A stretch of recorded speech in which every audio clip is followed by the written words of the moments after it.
On l'appelait le rebut de la meute. Pendant 19 ans, Helena Vance a récuré les sols du manoir de la meute de l'éclipse lunaire, traitée pire qu'un chien errant par ceux-là même qui étaient censés la protéger. Elle était une oméga sans louve, une chose brisée destinée à être moquée, utilisée et jetée. Mais ils ignoraient le secret qui coulait dans ses veines. Ils ne savaient pas que son silence n'était pas une faiblesse, mais un sceau attendant d'être brisé.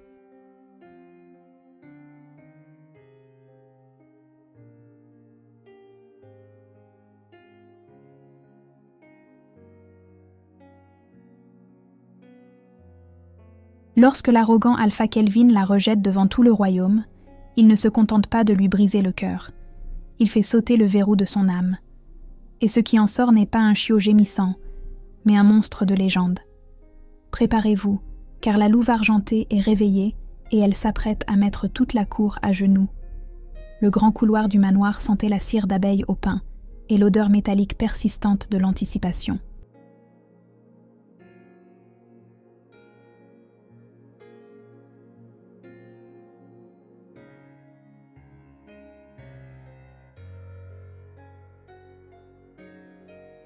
C'était la veille du bal du solstice d'hiver, l'événement le plus important du calendrier des loups-garous, où les alphas de haut rang des territoires voisins se réunissaient pour forger des alliances et, plus important encore, trouver leurs âmes sœurs.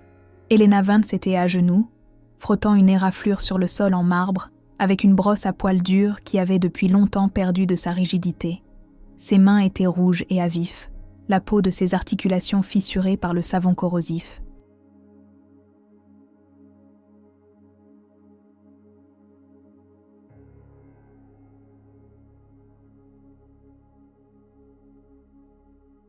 Elle avait 19 ans, un âge où la plupart des loups s'étaient déjà transformés et avaient trouvé leur place dans la hiérarchie.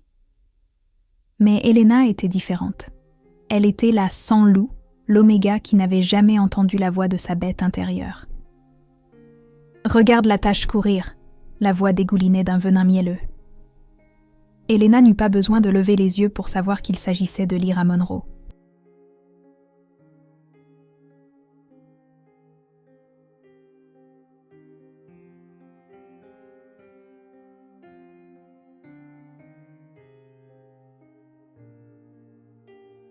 Lyra était la fille du bêta de la meute, une grande et superbe brune qui se comportait comme si elle était déjà la Luna. Helena garda la tête baissée, frottant plus fort. « Je l'aurai, Lyra. Laisse-moi juste finir. » Un talon en cuir verni s'abattit sur la main d'Helena, écrasant ses doigts contre la pierre froide. Helena haleta, se mordant la lèvre pour étouffer un cri.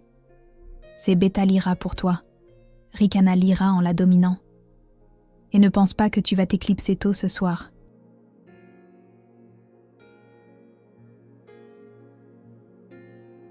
Alpha Kelvin veut que l'argenterie soit polie dans la salle de banquet. Tout, avant l'arrivée du premier invité. La voix d'Helena trembla. Mais la cérémonie commence dans 1 heure. On a promis à tout le personnel qu'on pourrait regarder depuis le balcon. Lyra éclata de rire, un son sec et aboyant qui attira l'attention de 2 autres omégas passant avec des plateaux de champagne. « Quoi ? Tu penses mériter de regarder l'élite se mêler ? Tu es à peine un loup, Helena. »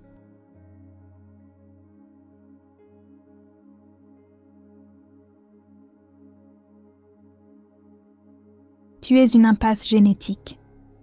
Honnêtement, Kelvin est trop gentil de te laisser rester ici. Si cela ne tenait qu'à moi, tu serais chassé vers les terres des renégats, là où est ta place. Lyra renversa le seau d'eau savonneuse, en voyant une flaque grise sur le sol qu'Helena venait de nettoyer. Nettoie ça. Et si je vois ton visage poussiéreux près de la salle de bal, je demanderai aux gardes de te jeter au cachot.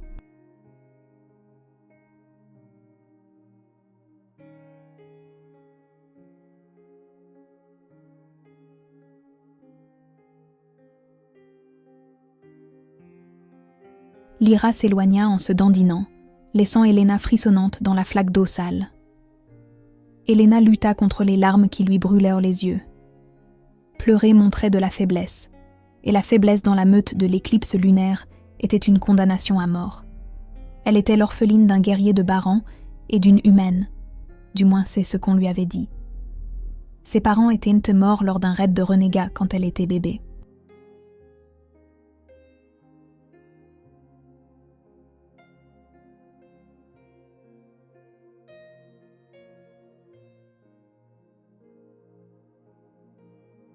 L'ancien alpha l'avait accueillie par pitié, mais après son décès, son fils Kelvin Sterling avait pris la relève. Kelvin. Rien que la pensée de son nom faisait bégayer le cœur d'Elena d'un rythme douloureux contre ses côtes. Il était cruel, arrogant et ignorait totalement son existence. Pourtant, depuis un mois, chaque fois qu'il entrait dans une pièce, Elena ressentait une étrange attraction magnétique dans ses tripes, une chaleur qu'elle ne pouvait expliquer.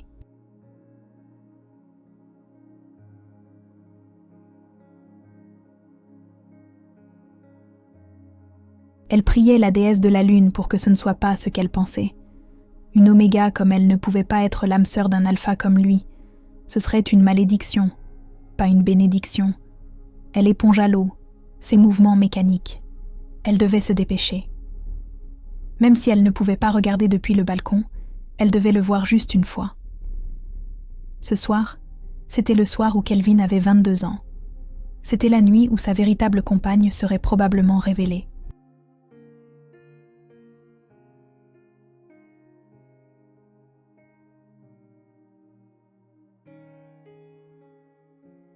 Si c'était Lyra, Elena savait que sa vie ici était finie. Le temps qu'Elena finisse l'argenterie, le soleil s'était couché. Le manoir vibrait de musique. Violon et violoncelle résonnaient à travers le plancher. Elle se retira dans sa petite chambre au grenier, un placard glorifié avec un lit de camp et une simple lucarne. Elle retira son uniforme de nettoyage mouillé et regarda son reflet dans le miroir fissuré.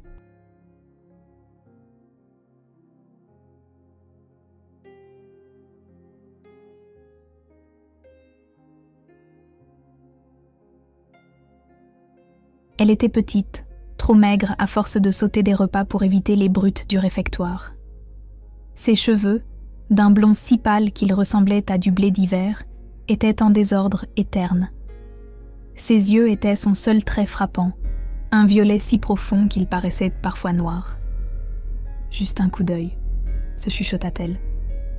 Elle sortit une robe qu'elle avait récupérée dans le bac de dons il y a 3 ans.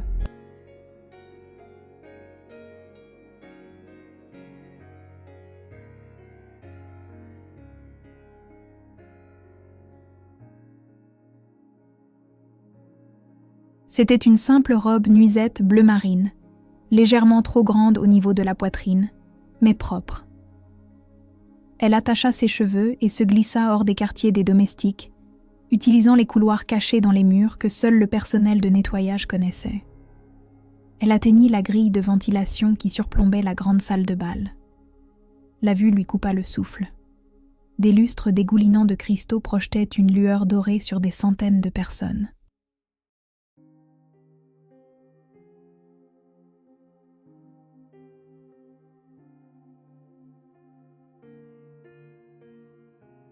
Les femmes portèrent des robes de soie et de velours, les hommes étaient en smoking impeccable.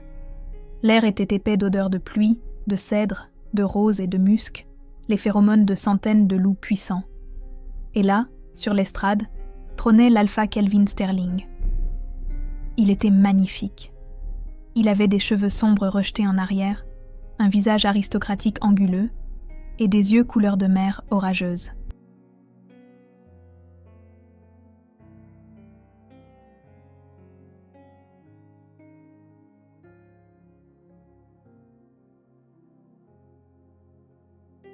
Il avait l'air ennuyé, faisant tourner un verre de whisky ambré, tandis que Lyra, vêtue d'une robe rouge scintillante qui laissait peu de place à l'imagination, lui chuchotait quelque chose à l'oreille. Le cœur d'Elena martelait. « Ne le regarde pas, ne regarde pas !» Mais elle ne put s'en empêcher. À cet instant précis, comme s'il sentait son regard, Kelvin leva les yeux, ses iris gris orageux se verrouillant sur la grille de ventilation sombre dans l'ombre du plafond.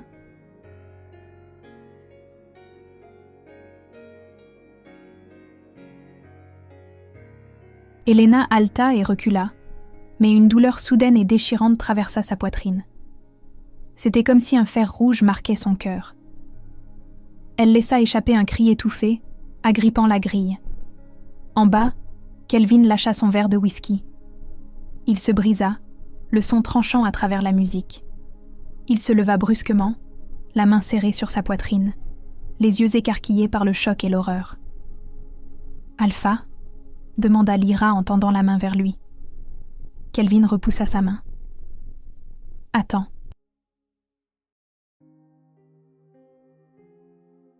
Il renifla l'air. Sa tête se braqua, regardant directement l'endroit où Elena se cachait. « Âme sœur », murmura-t-il. Le mot était bas, mais pour l'ouïe d'un loup-garou, c'était un coup de tonnerre. Elena se figea.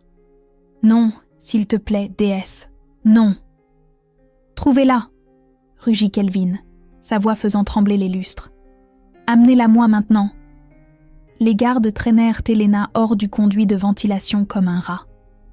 Ils ne la laissèrent pas marcher.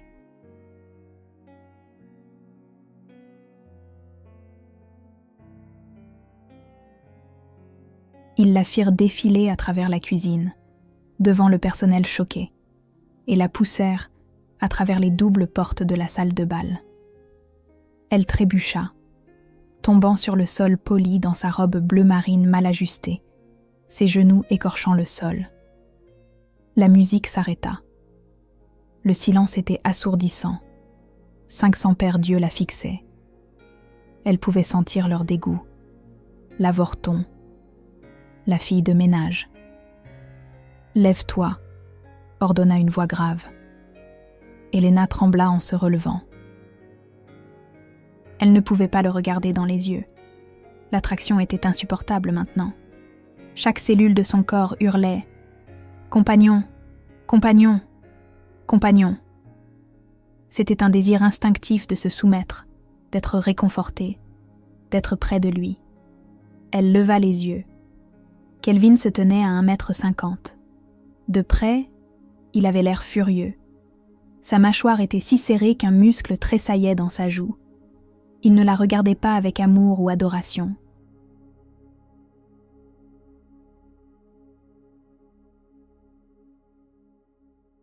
Il la regardait comme si elle était une tache sur son héritage.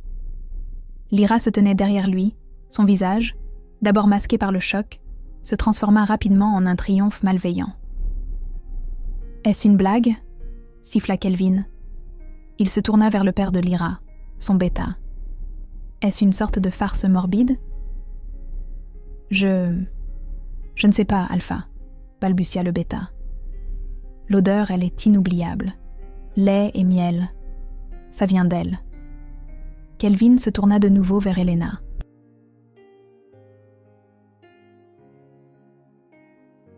Il s'approcha, envahissant son espace. Le lien s'enflamma, le poussant à la toucher, mais il le combattit avec une répulsion visible. « Toi !» cracha-t-il, « la petite oméga muette qui récure mes toilettes. »« Je suis Elena, » chuchota-t-elle, la voix brisée. « Je sais ce que tu es, » grogna Kelvin. « Tu es une anomalie, tu n'as pas de loup, tu n'as pas de lignée, tu n'es rien. » Un murmure parcourut la foule.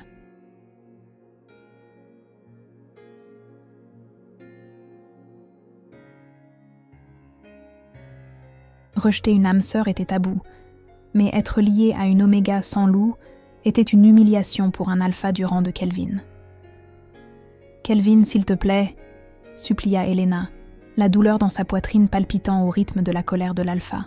« Je n'ai pas choisi ça, mais j'ai le choix », annonça Kelvin, élevant la voix pour que toute la cour puisse entendre. Il regarda les dignitaires en visite, son orgueil gonflant pour couvrir sa honte.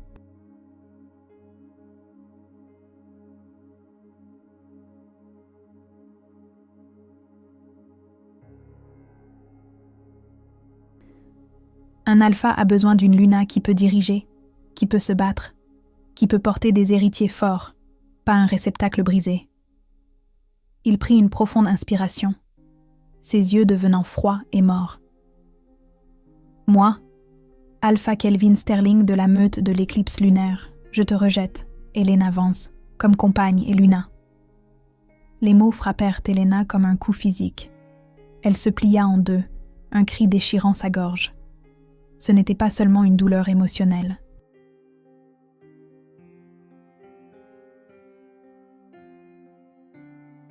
C'était une agonie physique, comme si son âme était déchirée en deux. Le lien, à peine formé, se brisait. « J'accepte ton rejet », halta-t-elle, le rituel l'obligeant à compléter la rupture pour les sauver tous deux de la folie. Même dans son agonie, elle essayait de l'épargner. Mais Kelvin n'avait pas fini. Il voulait s'assurer que sa réputation reste sans tache. « Garde !» aboya Kelvin. « Escortez-la jusqu'aux frontières. Elle est bannie. »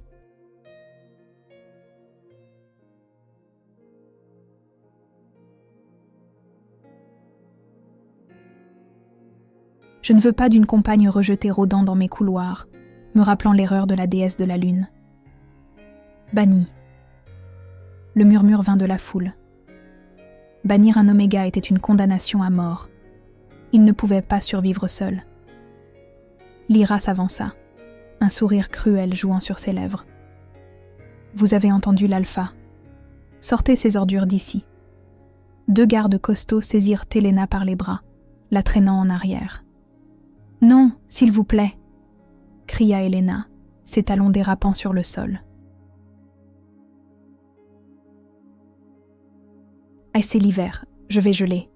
Kelvin, s'il te plaît. Kelvin lui tourna le dos, prenant la main de Lyra et la levant. Que la musique continue.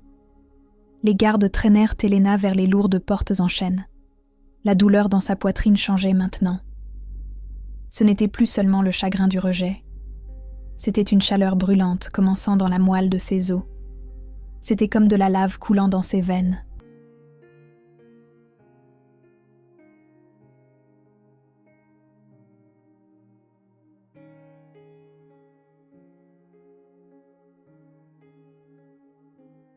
Alors qu'ils atteignaient les portes, la vision d'Elena se brouilla de rouge. Un son résonna dans son esprit. Non pas une voix, mais un grondement. Ancien, profond, furieux. Ils osent. La voix dans sa tête était si forte qu'Elena se prit les tempes. Les gardes la jetèrent sur les marches enneigées du manoir. Les lourdes portes claquèrent, étouffant la musique et les rires, la laissant dans l'obscurité glaciale. Elena gisait dans la neige, se recroquevillant en boule.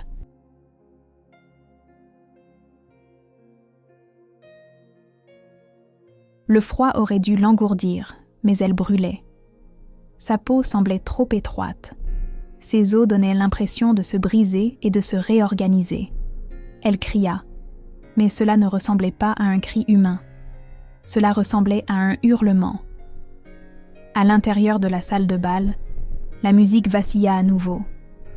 Un bourdonnement sourd et vibrant remplit l'air, faisant trembler les verres de vin sur les tables. Kelvin s'arrêta, regardant vers les portes.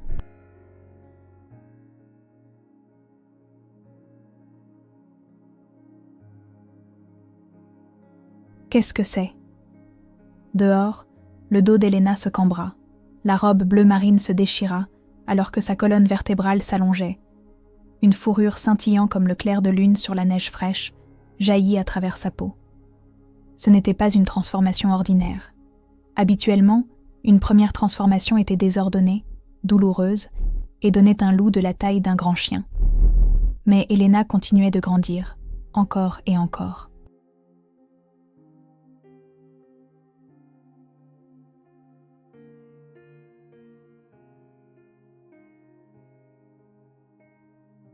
Le sceau qui avait supprimé sa louve pendant 19 ans avait été alimenté par le rejet.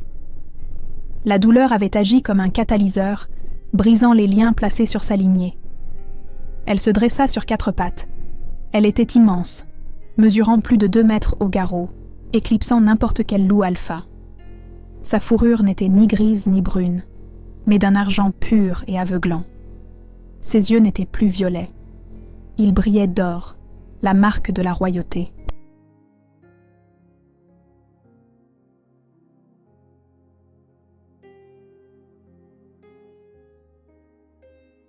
À l'intérieur de la salle de bal, les lourdes portes en chêne, renforcées d'acier, gémirent. Boum! Quelque chose de massif frappa les portes de l'extérieur. « Qu'est-ce qui se passe » hurla Lyra. « Boum !» Le bois éclata. Les charnières hurlèrent. « Crash !» Les portes explosèrent vers l'intérieur, envoyant des échardes voler comme des éclats d'obus. La musique mourut instantanément. Des cris jaillirent de la foule. À travers les débris, une bête entra, la louve argentée. Elle baissa sa tête massive, ses yeux dorés se verrouillant sur Kelvin. Un grondement sourd monta de sa poitrine, si puissant qu'il fit craquer le sol en marbre sous ses pattes gigantesques. L'aura pure de puissance rayonnant d'elle força les omégas et les bêtas de la salle à tomber à genoux instantanément, leur instinct hurlant « Soumets-toi » Kelvin resta figé, le visage pâle comme la mort. Il regardait le monstre qu'il venait de jeter dans la neige. La louve argentée n'attaqua pas.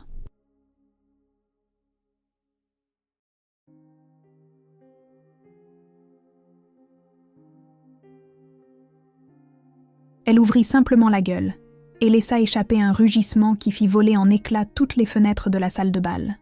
« Je suis là !» Et puis, depuis l'ombre du balcon supérieur, un lent applaudissement commença. La foule leva les yeux, terrifiée. Là se tenait un homme en costume noir appuyé contre la balustrade. Il avait tout observé. C'était Silas Thorne, le roi Alpha, le souverain de toutes les meutes du continent. Il n'avait pas été vu en public depuis une décennie.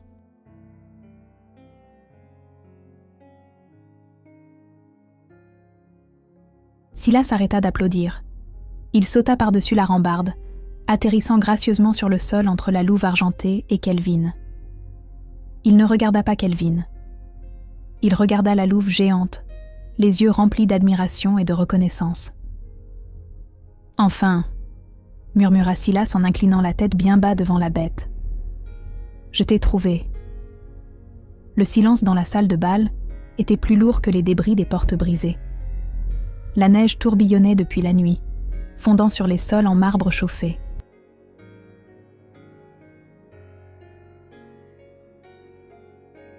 Mais personne ne bougeait. Personne n'osait respirer. La louve argentée, une créature de mythe et de cauchemar, dominait le roi Alpha. Ses yeux dorés brûlant d'une intelligence ancienne perçaient Silas Thorne. Elle ne claqua pas des mâchoires. Elle ne bondit pas. Au lieu de cela, un faible gémissement s'échappa de sa gorge. Un son de reconnaissance, d'une âme trouvant enfin une ancre dans la tempête. Lentement, les jambes de la bête massive commencèrent à trembler.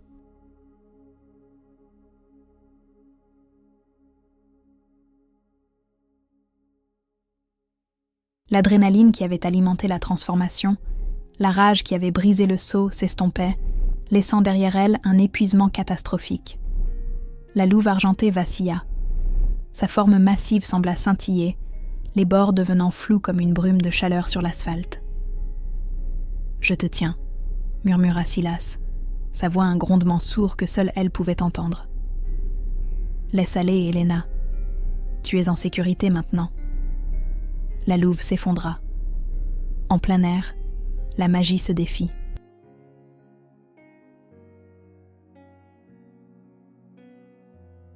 Aux fourrures se rétractèrent, se reformant avec des craquements écœurants qui résonnèrent dans le hall silencieux. Au moment où la silhouette toucha le sol, le monstre avait disparu. À sa place gisait, recroquevillé en position fétale, complètement nu, sa peau luisant d'un faible éclat nacré, frissonnant violemment contre la pierre froide. Silas bougea avec une vitesse qui brouilla la vue.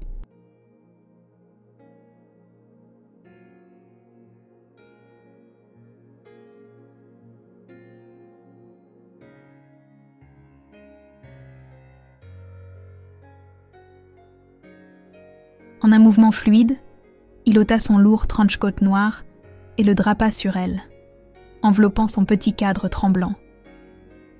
Il la prit dans ses bras, comme si elle ne pesait rien de plus qu'une plume. Posez-la. L'ordre était sec, désespéré et teinté d'une pathétique tentative d'autorité. Silas se tourna lentement pour faire face à Kelvin Sterling. Kelvin se tenait au milieu des ruines de son propre ego. Son visage était un masque de confusion et de possessivité.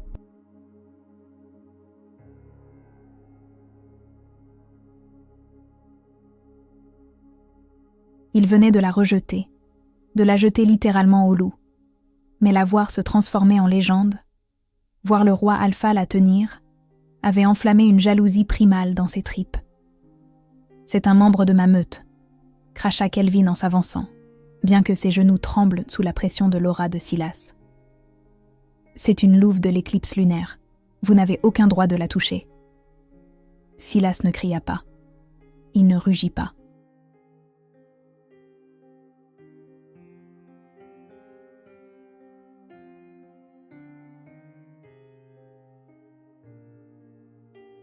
Il regarda simplement Kelvin, avec des yeux qui étaient des puits de néant noir. La température dans la pièce sembla chuter de 10 degrés. « Ta meute ?»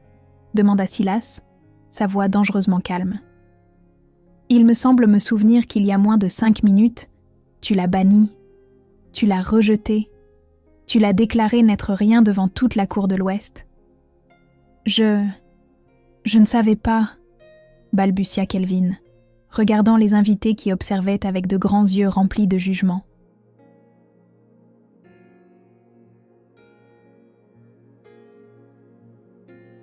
C'était un avorton. Elle n'avait pas d'odeur. C'était une erreur. Maintenant qu'elle s'est transformée, le rejet peut être annulé. Le lien est brisé.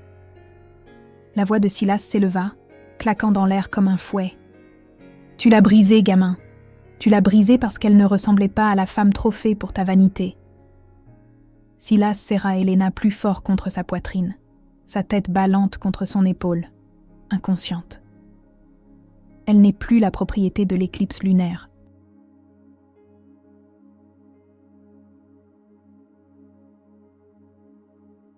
Une louve argentée ne doit allégeance à aucun alpha. Elle ne répond qu'à la couronne, et selon les lois de l'ancien code, en tant que louve bannie trouvée par le roi, elle est désormais sous ma protection personnelle. Lyra, qui s'était recroquevillée derrière un pilier, s'avança, le visage tordu par une méchanceté hideuse. « C'est un monstre, une abomination. Avez-vous vu ce qu'elle a fait aux portes ? Elle va tous nous tuer. » Le regard de Silas se braqua sur Lyra.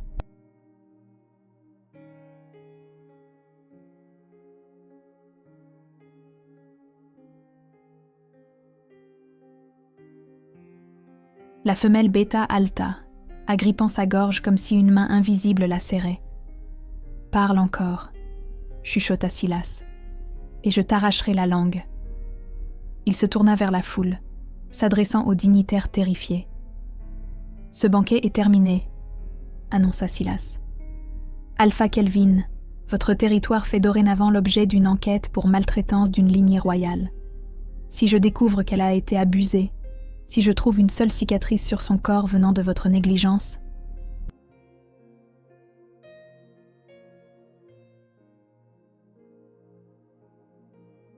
Il laissa la menace planer dans l'air, plus lourde qu'une lame de guillotine. « Garde !» aboya Silas. De l'ombre du balcon, 12 silhouettes descendirent.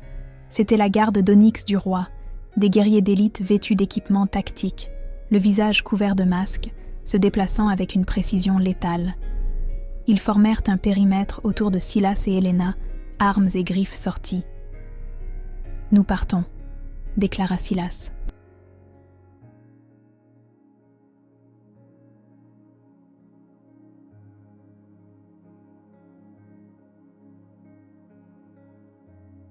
Il se retourna et marcha vers l'entrée fracassée, ses bottes crissant sur le bois. Il sortit dans la neige, portant la fille inconsciente qui nettoyait les sols quelques heures plus tôt, laissant la meute de l'éclipse lunaire en ruine derrière lui. Kelvin les regarda partir, ses mains serrées en poing. Il pouvait encore la sentir. L'odeur de lait et de miel avait changé. Elle était maintenant mélangée à l'ozone et à la pluie. C'était la chose la plus enivrante qu'il ait jamais sentie.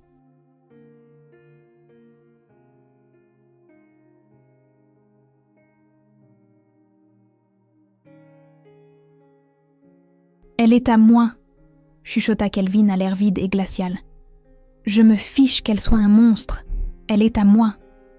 Elena se réveilla avec une odeur de bois de santal et d'antiseptique. Elle n'avait pas froid. En fait, elle avait plus chaud qu'elle ne l'avait jamais eu de sa vie. Elle était allongée sur un lit qui ressemblait à un nuage, couvert de draps de soie d'un tissage si fin qu'il ressemblait à de l'eau contre sa peau. Elle se redressa en haletant.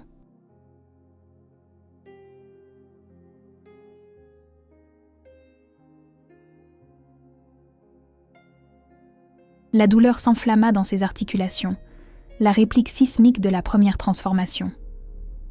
Doucement, apaisa une voix grave. Tes os sont encore en train de se ressouder. Elena recula précipitamment, pressant son dos contre la tête de lit en velours moelleux. Ses yeux parcoururent la pièce. Elle était immense, avec des baies vitrées donnant sur une chaîne de montagnes enneigées et déchiquetées qu'elle ne reconnaissait pas.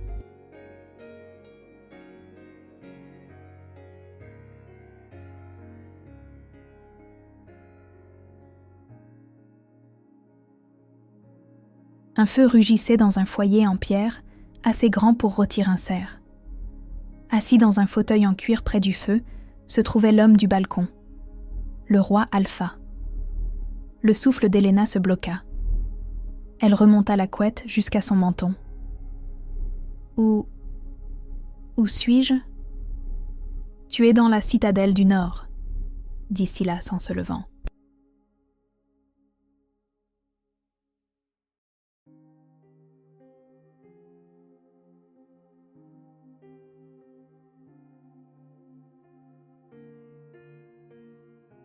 Il portait un pull gris décontracté, ressemblant moins à un seigneur de guerre et plus à un homme, bien que les cicatrices courant le long de son cou fissaient allusion à un passé violent. Ma maison. Pourquoi ? La voix d'Elena tremblait. Suis-je prisonnière ? Ai-je blessé quelqu'un ? Des souvenirs flashèrent. La douleur, le rejet, l'explosion de fourrure et de rage. Elle regarda ses mains. Elles étaient de nouveau humaines, mais ses ongles étaient légèrement plus longs, plus durs. « Tu n'es pas prisonnière, Elena, » dit Silas, versant un verre d'eau d'une carafe en cristal et le lui apportant. Il bougeait lentement, annonçant ses actions pour ne pas l'effrayer. « Tu es une invitée et très probablement la personne la plus importante sur ce continent en ce moment. » Elena prit l'eau avec des mains tremblantes. Je ne comprends pas. Kelvin, il m'a rejetée. Je suis un avorton. Je suis une oméga.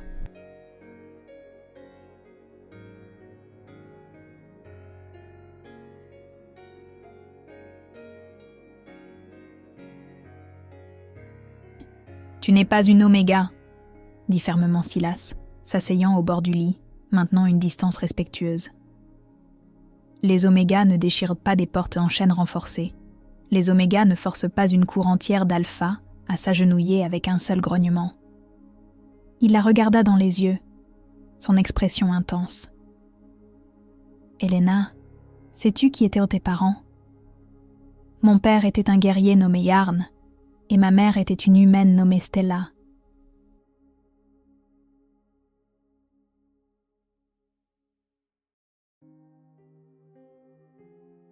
Elena récita l'histoire qu'on lui avait racontée 1000 fois. Ils sont morts dans un raid de renégats. Mensonge, dit doucement Silas. Elena cligna des yeux. Quoi ? Jarn était un guerrier, oui, mais ce n'était pas ton père. C'était ton gardien. Et Stella était sa compagne. Ils sont morts en te protégeant, non pas des renégats, mais d'une faction de fanatiques connue sous le nom de Sang Pur. Silas fouilla dans sa poche et sortit un médaillon en argent.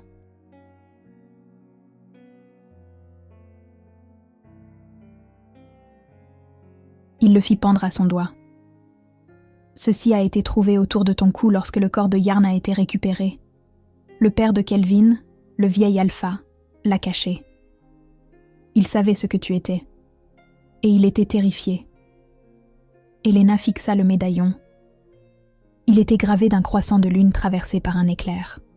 « C'est l'emblème de la lignée Argentum », expliqua Silas. « Les loups d'argent. Ils étaient la classe dirigeante originelle de notre espèce, remontant à 3000 ans. On les croyait éteints. Leurs loups ne sont pas liés par la hiérarchie de la meute.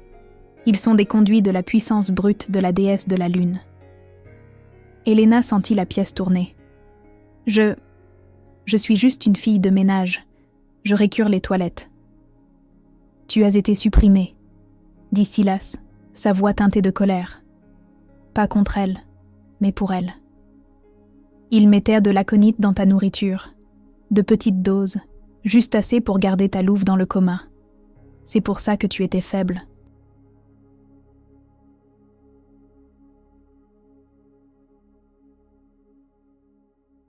C'est pour ça que tu ne t'es jamais transformée. Le rejet, le traumatisme émotionnel, ça a brûlé le poison hors de ton système. Helena posa l'eau, ses mains tremblant trop pour la tenir. « Pourquoi me dites-vous ça? Qu'attendez-vous de moi ?» Silas se pencha en avant, posant ses coudes sur ses genoux.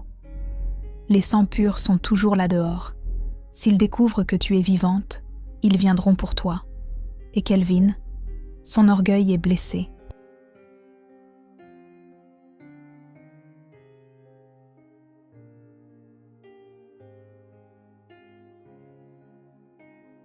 Il essaiera de te réclamer, prétendant que c'était un malentendu. « Il m'a humiliée, » chuchota Helena, la douleur du souvenir encore fraîche. « Il m'a regardée comme si j'étais une ordure. »« Et il le regrettera pour le reste de sa vie misérable, » jura Silas, une ombre sombre traversant son visage. « Mais pour l'instant, tu n'es pas entraînée. Tu es une arme nucléaire sans système de guidage. Ta louve est ancienne et puissante, mais tu ne sais pas comment la contrôler. »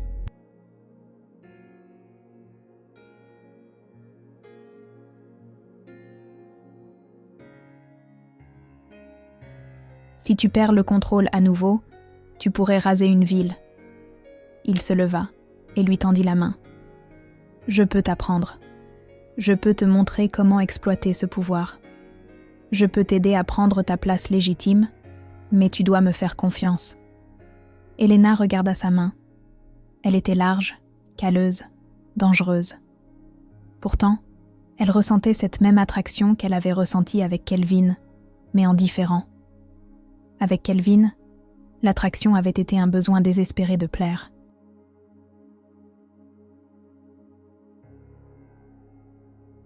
Avec Silas, cela ressemblait à un bourdonnement d'électricité, un défi. « Et si je ne veux pas ?» demanda-t-elle. « Alors tu es libre de partir, » dit simplement Silas. « Je te donnerai de l'argent, une nouvelle identité, et je t'enverrai dans le monde humain. Tu pourras vivre une vie normale, mais tu regarderas toujours par-dessus ton épaule. Et ta louve, elle finira par te rendre folle si on ne la laisse pas sortir. » Helena ferma les yeux. Elle pensa au ricanement de Lyra.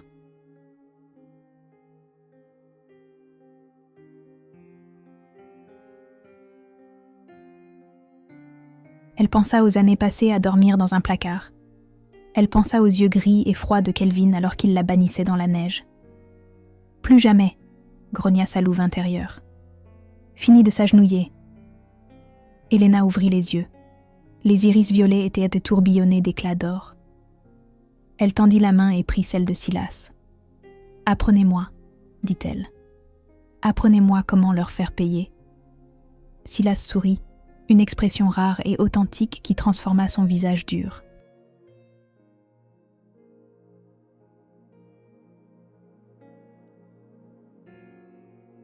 D'abord, » dit-il en la relevant, « nous devons te trouver des vêtements parce que ce soir, le Conseil des Anciens arrive. Ils ont senti la montée d'énergie quand tu t'es transformé, et ils viennent voir si les rumeurs sont vraies. » « Le Conseil ?» Helena pâlit. Le Conseil gouvernait toutes les lois des loups-garous. Ils étaient anciens, conservateurs et impitoyables.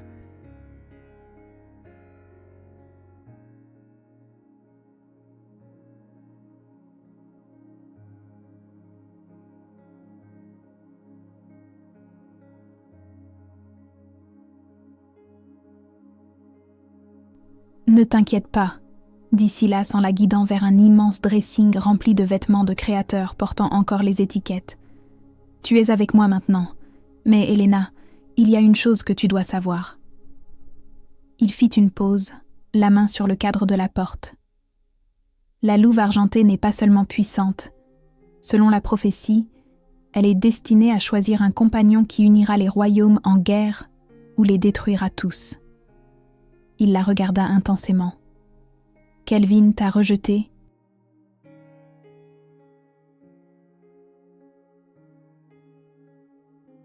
Le lien est rompu, mais la nature a horreur du vide. Ta louve cherchera bientôt un nouveau compagnon, et quand les chaleurs te frapperont, chaque alpha non accouplé du continent le sentira, moi y compris. Elena déglutit difficilement, le cœur battant la chamade. Qu'est-ce qui se passe alors ? Les yeux de Silas s'assombrirent. Alors, petite louve, le vrai jeu commence. Soudain, une sirène commença à hurler dans toute la citadelle. Des lumières rouges clignotèrent dans le couloir.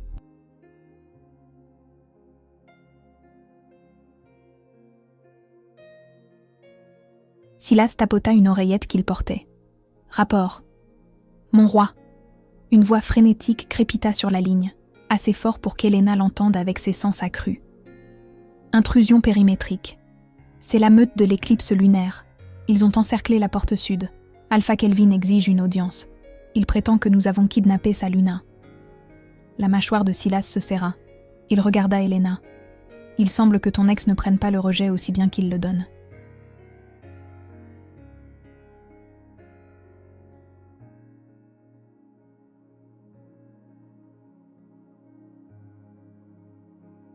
Elena s'avança, saisissant une longue robe de chambre en soie noire et s'enveloppant dedans.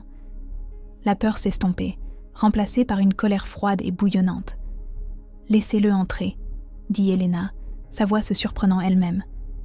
Silas haussa un sourcil. « Tu es sûr ? Il veut voir sa Luna. » Elena marcha vers le miroir, lissant ses cheveux. Son reflet semblait différent, plus net, plus mortel. Qu'il voie ce qu'il a jeté.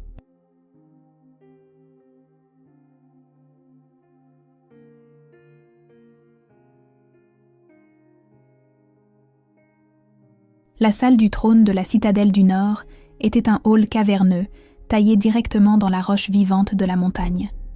Des glaçons épais comme des troncs d'arbres pendèrent du plafond voûté, capturant la lumière des torches rugissantes. À l'extrémité se trouvait le trône d'obsidienne, un siège de pouvoir resté vide pendant des années jusqu'au retour de Silas Thorne. Elena se tenait à la base de l'estrade du trône. Elle ne portait plus le t-shirt trop grand, ni l'uniforme de bonne.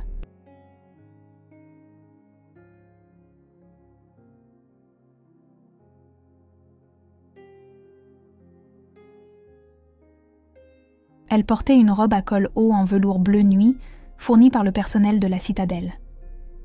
Elle épousait sa silhouette, soulignant la force retrouvée dans sa posture. Ses cheveux blonds pâles étaient tressés en arrière, comme une valkyrie, exposant la courbe élégante de son cou. Silas se tenait à sa droite, sa présence formant un mur protecteur sombre. « Ouvrez les portes », commanda Silas. Les massives grilles de fer s'ouvrirent en gémissant.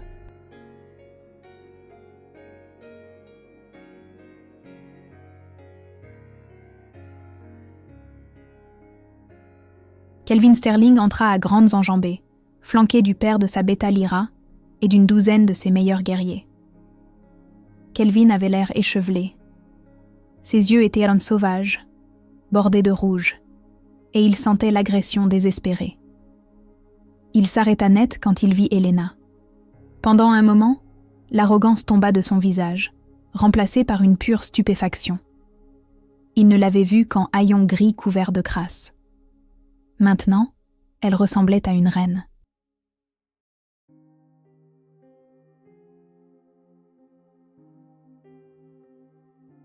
La vue de sa beauté le frappa plus fort que la perte de son pouvoir. « Elena » souffla Kelvin, faisant un pas en avant. « C'est assez près, Sterling » avertit Silas, sa voix résonnant sur les murs de pierre.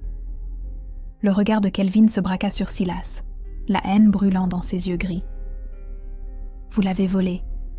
Vous avez profité d'une situation chaotique pour kidnapper ma compagne. Ex-compagne, dit Elena.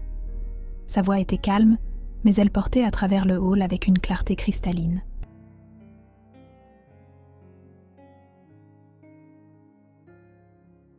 Kelvin la regarda, son expression passant à un masque suppliant et manipulateur. « Elena, s'il te plaît, tu dois comprendre. J'étais sous pression. Le conseil, la meute, ils attendent de la force. Quand je n'ai pas senti ta louve, j'ai cru que tu étais malade. Je l'ai fait pour protéger la meute. Tu l'as fait pour protéger ton ego, le corrigea Elena, descendant une marche de l'estrade. Tu ne m'as pas juste rejeté, Kelvin. Tu t'es moqué de moi.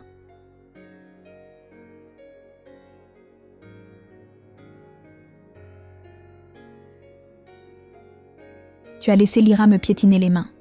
Tu m'as jeté dans la neige pour mourir. Ne réécris pas l'histoire juste parce que tu as réalisé que j'ai de la valeur maintenant. C'était une erreur, rugit Kelvin, son tempérament s'effilochant. Le rejet n'était pas valide. Tu ne t'étais pas transformé. Le lien n'était pas complètement formé, donc il ne pouvait pas être complètement brisé. Tu es toujours la Luna de l'éclipse lunaire. Il tendit la main. Rentre à la maison, Elena.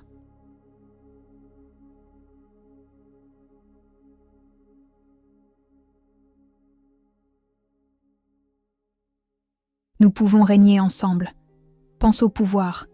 Avec ta louve argentée et ma meute, nous serions invincibles. Lyra n'est rien. Je la bannirai. Je te donnerai tout ce que tu as toujours voulu. Elena regarda sa main tendue. Pendant une seconde fugace, l'ancienne Elena, la fille qui voulait juste être aimée, vacilla. Mais ensuite, elle sentit la douleur fantôme du sol froid contre sa joue. « Je suis à la maison », dit Elena, reculant vers Silas. Kelvin grogna, ses canines s'allongeant. «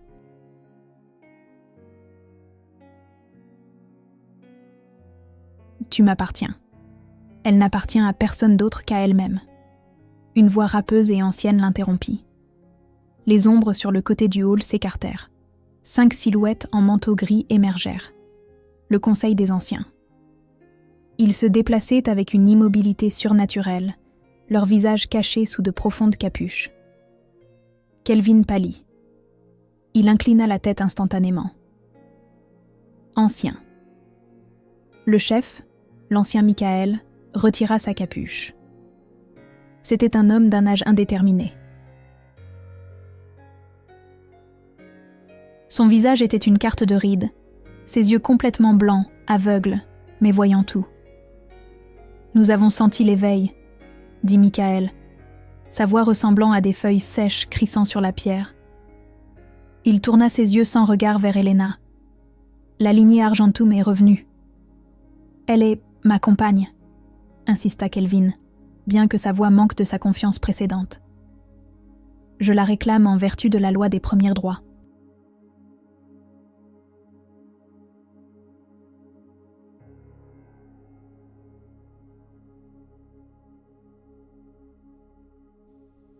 Tu l'as rejetée en vertu de la loi de la force, contrade Michael.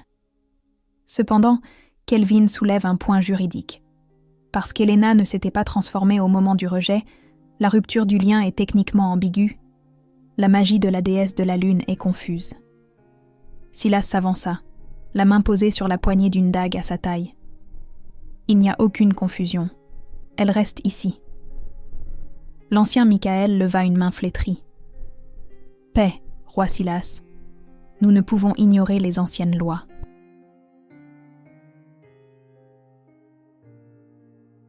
Si le lien est contesté, il n'y a qu'un seul moyen de régler la revendication de propriété. La pièce devint mortellement silencieuse. Elena sentit un frisson lui parcourir l'échine. « Une épreuve du sang », déclara Michael. Kelvin sourit, un sourire cruel et prédateur revenant sur son visage. Il était l'un des combattants les plus forts de la région. Il s'entraînait depuis qu'il savait marcher. « J'accepte », dit Kelvin immédiatement. « Je me battrai pour elle. »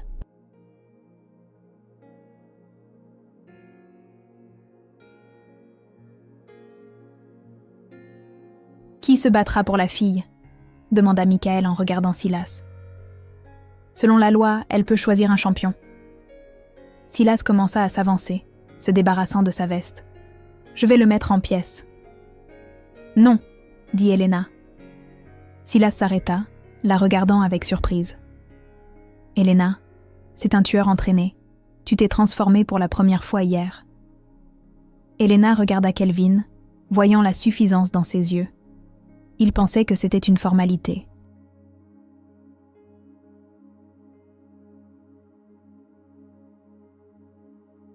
Il pensait qu'il combattrait Silas. Ou peut-être que Silas refuserait de risquer une guerre et qu'il récupérerait son prix. Il ne la voyait pas comme une menace. Il la voyait comme un trophée. « Si je te laisse te battre pour moi, » chuchota Elena à Silas, « je serai toujours la faible Oméga à leurs yeux.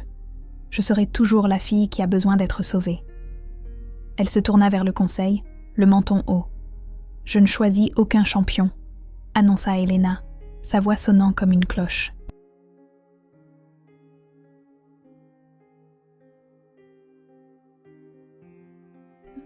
Je le combattrai moi-même. » Kelvin rit.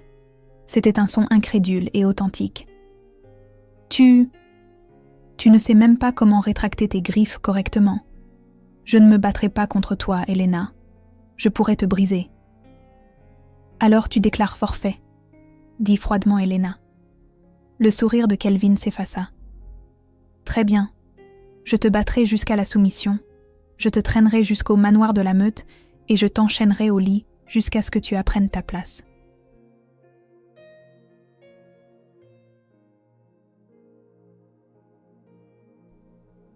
L'ancien Michael hocha solennellement la tête. Le défi est lancé et accepté. À l'aube, dans le cercle de glace, jusqu'à l'abandon ou la mort.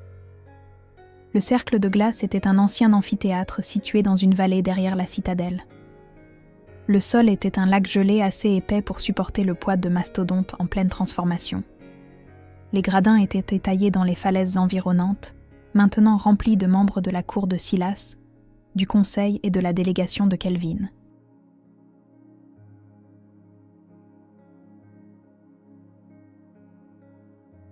Le soleil venait de franchir les sommets, projetant une lueur rouge sang sur la glace. Elena se tenait du côté nord du cercle. Elle portait une combinaison tactique simple que Silas lui avait donnée, un tissu noir flexible et durable qui permettait une transformation complète. Elle était pieds nus sur la glace, mais elle ne sentait pas le froid. Le feu à l'intérieur d'elle brûlait trop fort.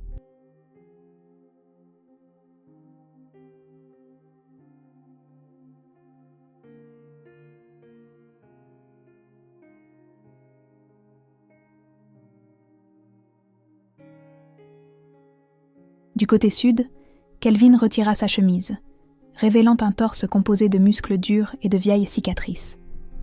Il s'étira, faisant craquer son cou. Il avait l'air confiant. Il fit un clin d'œil à Lyra, qui regardait depuis les tribunes avec une expression nerveuse et aigre. Règle d'engagement. La voix de l'ancien Michael résonna dans la vallée, magiquement amplifiée. Pas d'armes, pas d'interférence extérieure. La transformation est permise.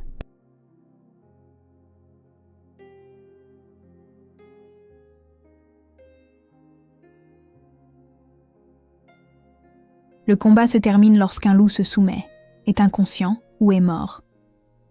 Silas se tenait au bord de la barrière, ses jointures blanches alors qu'il agrippait la rambarde. « Souviens-toi de ce que je t'ai dit », projeta-t-il sa voix vers Louis d'Elena. « Il est fort, mais il est arrogant. Il se bat avec colère. Tu te bats avec l'instinct. Utilise son poids contre lui. » Elena hocha la tête une fois. « Commencez. » Kelvin ne se transforma pas immédiatement. Il voulait l'humilier sous forme humaine d'abord. Il chargea à travers la glace, se déplaçant à une vitesse terrifiante. Il visa une gifle du revers de la main vers son visage. Un mouvement irrespectueux, pas un coup fatal. Elena ne le bloqua pas. Elle esquiva. Son mouvement était fluide, plus rapide qu'humainement possible. Alors que la main de Kelvin sifflait dans l'air vide où sa tête s'était trouvée, elle enfonça son poing dans son plexus solaire. Ce n'était pas un coup de poing entraîné. C'était de la puissance brute. Ouf! L'air quitta les poumons de Kelvin. Il dérapa en arrière sur la glace, serrant sa poitrine, les yeux écarquillés. Ce coup ressemblait à celui d'une masse. Pas si faible maintenant, hein? Le nargua Elena, rebondissant sur la plante des pieds. Le visage de Kelvin devint violet de rage. Espèce de petite sorcière! Il rugit et son corps explosa en mouvement. Les os craquèrent et se reformèrent.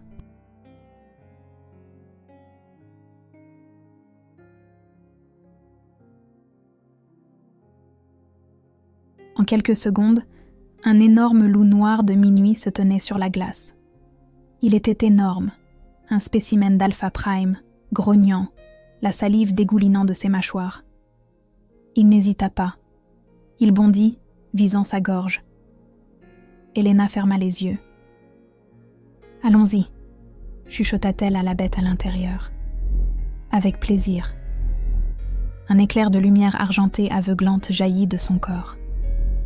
C'était si brillant que les spectateurs durent se protéger les yeux.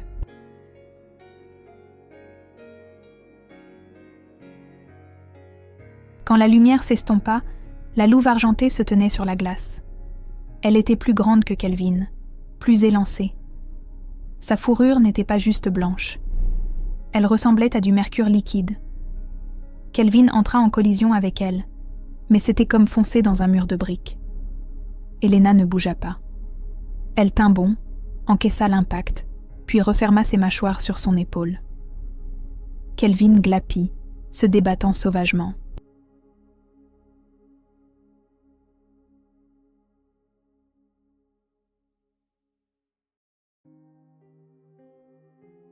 Il griffa son flanc, faisant couler le sang, le rouge tranchant sur la fourrure argentée. La douleur s'enflamma, mais elle ne fit qu'aiguiser la concentration d'Elena.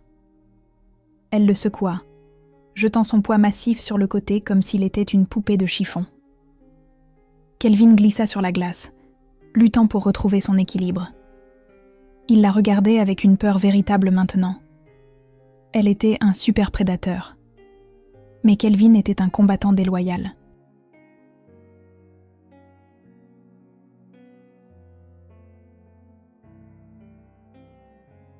Alors qu'il tournait autour d'elle, il jeta un coup d'œil vers les tribunes. Lyra, voyant son avenir s'effondrer, fit son mouvement. Elle sortit une sarbacane de sa manche, une arme hors la loi dans les épreuves. Elle la visa vers le cou d'Elena. Silas le vit. « Attention !» Mais la fléchette était déjà en l'air. Elle ne toucha pas Elena. Elena pivota, sentant le projectile dans l'air. Elle ne l'esquiva pas. Elle l'écrasa au vol d'un coup de patte. Ses réflexes étaient surnaturels.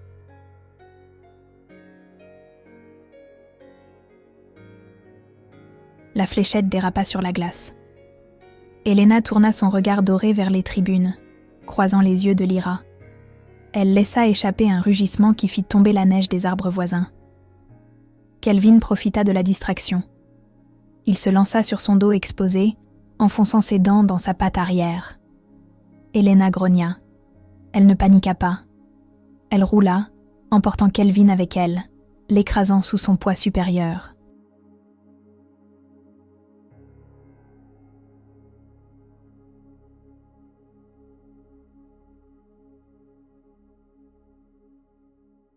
Elle le cloua sur la glace, ses griffes s'enfonçant dans sa poitrine, ses mâchoires planant au-dessus de sa gorge. Kelvin se débattit, gémissant, claquant des dents, mais il était immobilisé. La domination de la louve argentée était absolue. « Tue-le !» hurlait son instinct. « Mets fin à la menace !» Elena resserra sa prise. Elle pouvait sentir son pouls sous ses dents. Une morsure, et c'était fini. Mais alors elle regarda dans ses yeux. Elle vit la terreur.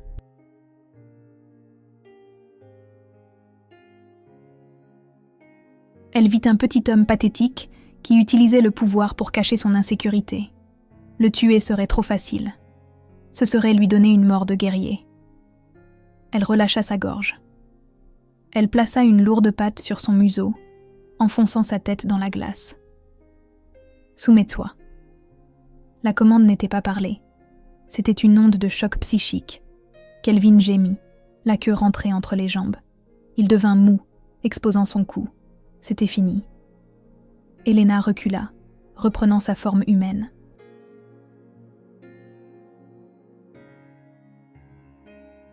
Elle se tenait nue et ensanglantée sur la glace, la poitrine haletante, la combinaison tactique déchiquetée. Silas avait déjà franchi la barrière, l'enveloppant d'un manteau de fourrure avant que la foule ne puisse la reluquer.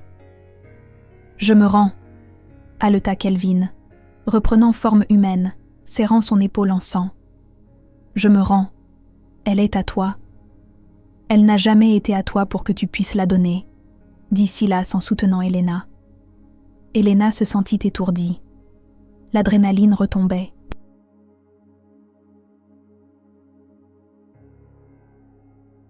Mais ce n'était pas seulement de l'épuisement. Une chaleur montait dans son ventre, plus chaude que le combat, plus chaude que la transformation. C'était une fièvre qui faisait piquer sa peau et exploser son odeur. L'odeur frappa la foule instantanément, douce, lourde, affolante. Silas se raidit, ses pupilles se dilatant jusqu'à ce que ses yeux soient entièrement noirs. Il la regarda, les narines dilatées. « Elena !» grogna-t-il, la voix tendue. «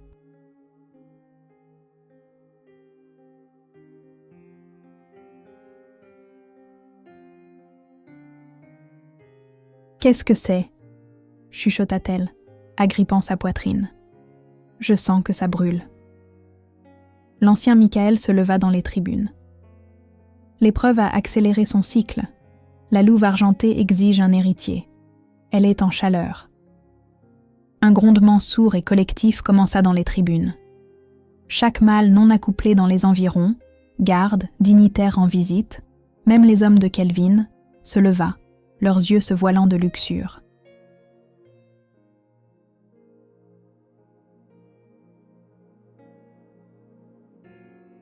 L'impératif biologique de s'accoupler avec une femelle de sa puissance était écrasant. Silas grogna, un son si profond qu'il vibra dans les os d'Elena. Il se retourna, montrant les dents à la foule, son aura se déployant comme une onde de choc noir. « À moi !» rugit Silas. Il prit Elena dans ses bras. « Dégagez le passage !» ordonna Silas à sa garde d'onyx. « Si quelqu'un l'approche, tuez-le. » Il n'attendit pas la permission du conseil.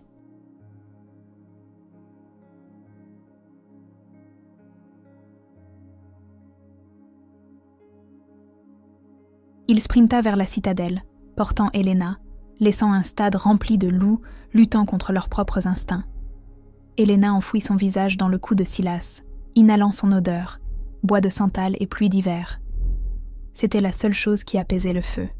« Silas !»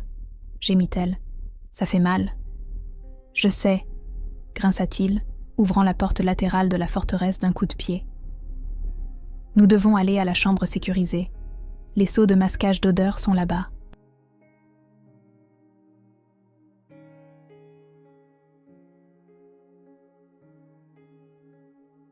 « Non, » dit Elena, sa main agrippant sa chemise, le tirant plus près. « Je ne veux pas la masquer. » Silas se figea dans le couloir. Il la regarda, sa retenue ne tenant qu'à un fil. « Elena, tu ne sais pas ce que tu demandes. Les chaleurs, ça enlève la raison. Je ne veux pas te prendre comme un animal. »« Je ne suis pas un animal, » dit Elena, ses yeux violets lucides malgré la fièvre. « Et je ne choisis pas un loup, je te choisis toi. »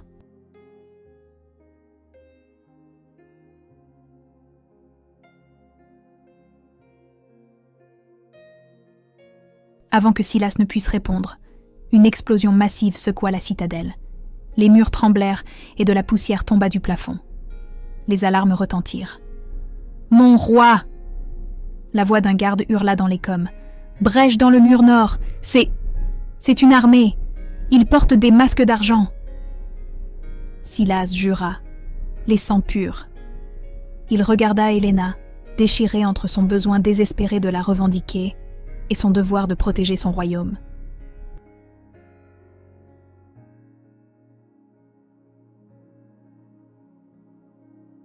« Mais ils nous ont trouvés », dit Silas en la posant, mais gardant une main sur sa taille. « Helena, peux-tu te battre ?» Helena prit une profonde inspiration, repoussant la chaleur, l'enfermant dans une boîte dans son esprit. C'était agonisant, mais elle le fit. « Donne-moi une épée, dit-elle, ses yeux brillants d'or.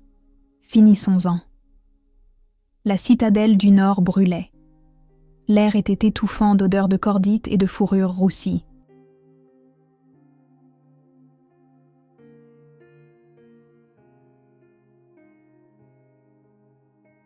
Les sangs purs, un culte fanatique dirigé par l'ancien exilé Valerius, avait beau franchi les murs extérieurs, déterminé à éteindre la lignée argentée avant qu'elle ne puisse s'élever. Helena courait pieds nus sur la pierre brisée, une épée serrée dans sa main. La chaleur pulsait toujours en elle, un battement de tambour fiévreux dans son sang, mais l'adrénaline de la bataille repoussait la brume.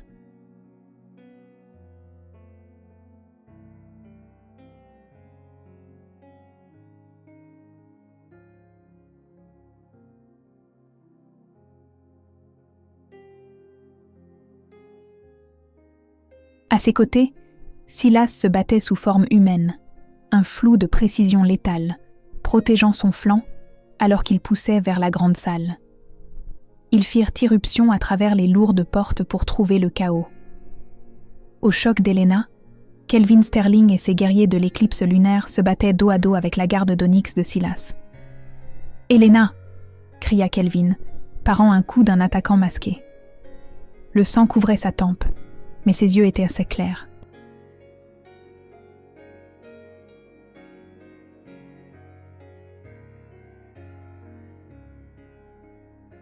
Étais-toi derrière moi.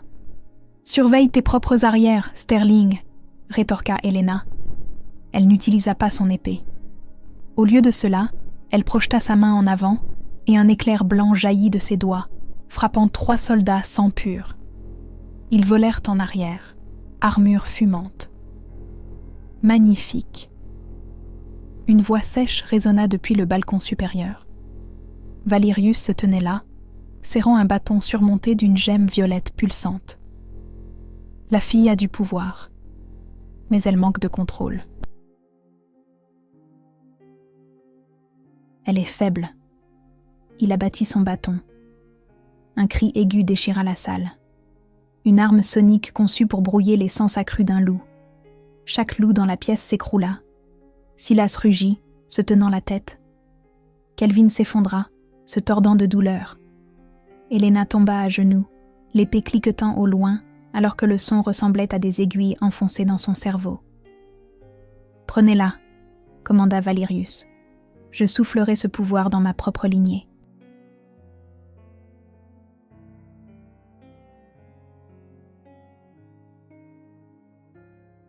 Deux gardes massifs traînèrent de lourdes chaînes vers Helena. « Non !» haleta Kelvin. Il se força à se transformer, devenant son loup noir pour les intercepter, mais les ondes soniques le désorientèrent. Un coup de pied d'un garde l'envoya glisser à travers le sol avec un craquement d'os écœurant. Helena leva les yeux à travers ses yeux larmoyants. Elle vit Silas lutter pour l'atteindre. Elle vit Kelvin briser sur le sol. Elle vit les chaînes arriver. Faible Oméga.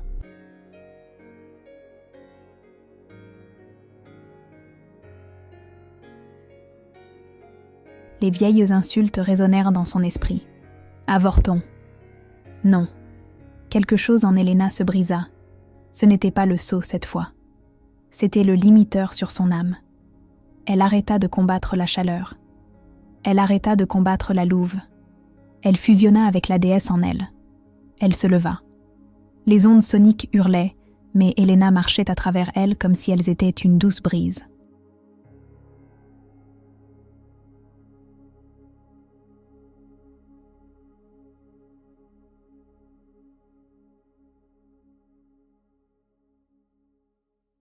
Sa peau commença à briller d'une luminescence aveuglante, ses yeux se transformant en soleil miniature. « Impossible !» haleta Valerius en reculant. Helena ouvrit la bouche. La voix qui émergea n'était pas humaine. C'était Légion, à genoux. Elle ne le cria pas. Elle le voulut. Une onde de choc d'énergie argentée explosa de son corps. Elle fit voler en éclats l'émetteur sonique. Elle fit sauter les fenêtres de la citadelle. Elle renversa chaque soldat sang pur sur le dos.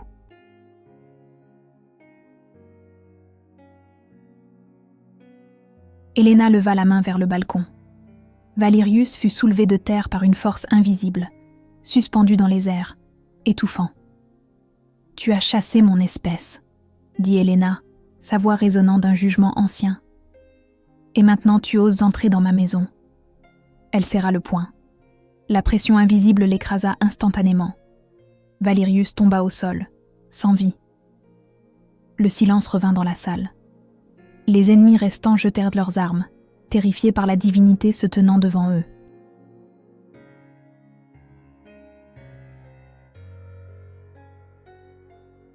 La lueur argentée s'estompa, laissant Helena vacillante. L'adrénaline retomba, et la chaleur revint rugir avec vengeance. Elle tomba en arrière, mais Silas la rattrapa avant qu'elle ne touche le sol. « Je te tiens », chuchota-t-il, l'attirant contre sa poitrine. Kelvin s'approcha en boitant, tenant ses côtes cassées. Il regarda Helena, puis Silas. Il vit la façon dont elle s'accrochait au roi Alpha, non par devoir, mais par besoin désespéré.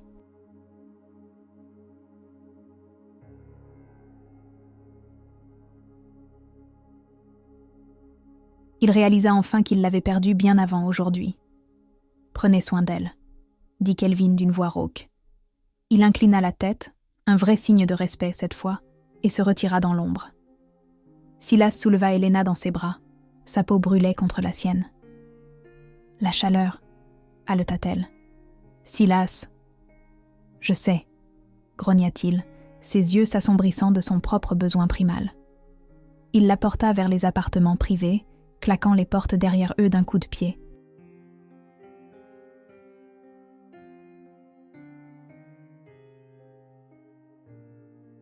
Ce soir, nous complétons le lien.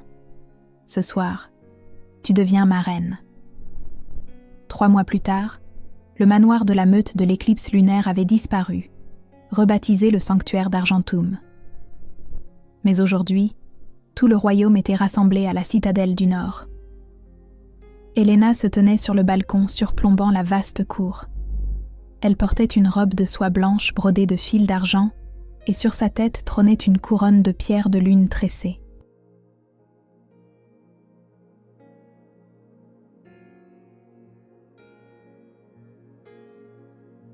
Derrière elle, Lyra Monroe était à genoux, ajustant la traîne de la robe.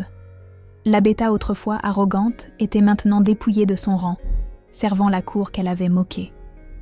Elle n'osait pas regarder Helena dans les yeux. « C'est l'heure, votre majesté », chuchota Lyra. Silas sortit pour rejoindre Helena. Il avait l'air royal, les cicatrices sur son cou témoignant des guerres qu'il avait menées pour arriver ici. Il prit sa main, entrelaçant leurs doigts. « Prête ?» demanda-t-il. «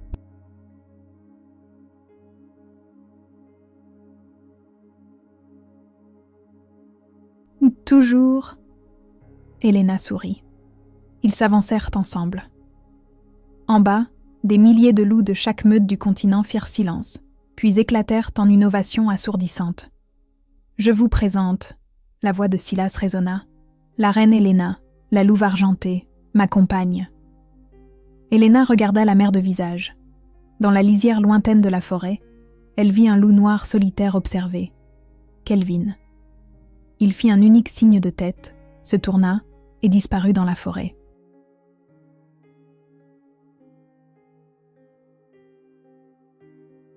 Helena serra la main de Silas, sentant le lien indestructible bourdonner entre eux. L'avorton avait disparu. L'Oméga était un souvenir. La reine s'était levée et toute la cour était à genoux. Et c'est ainsi que se termine la légende d'Helena Vance. De récurer les sols à manier la foudre, ça c'est de la métamorphose. Kelvin a vraiment tout gâché sur ce coup-là, pas vrai? Comme quoi, il ne faut jamais juger un livre ou un loup à sa couverture.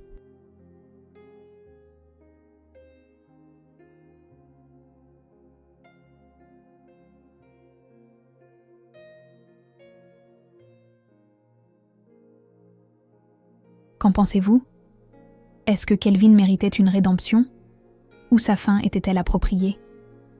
Et honnêtement, si vous étiez Helena, auriez-vous choisi le roi Alphacilas ou donné une seconde chance à votre premier compagnon?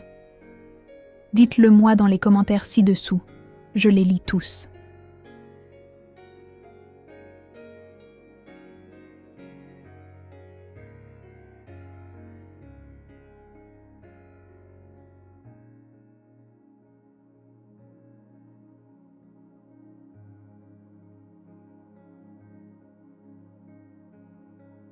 Si vous avez aimé cette histoire et que vous voulez plus de romances de loup-garou, de drames mafieux et de rebondissements fantastiques, n'oubliez pas d'exploser le bouton j'aime, de vous abonner à la chaîne et d'activer la cloche de notification pour ne jamais manquer une nouvelle histoire. Nous mettons en ligne de nouveaux récits chaque semaine. Merci d'avoir écouté et à la prochaine.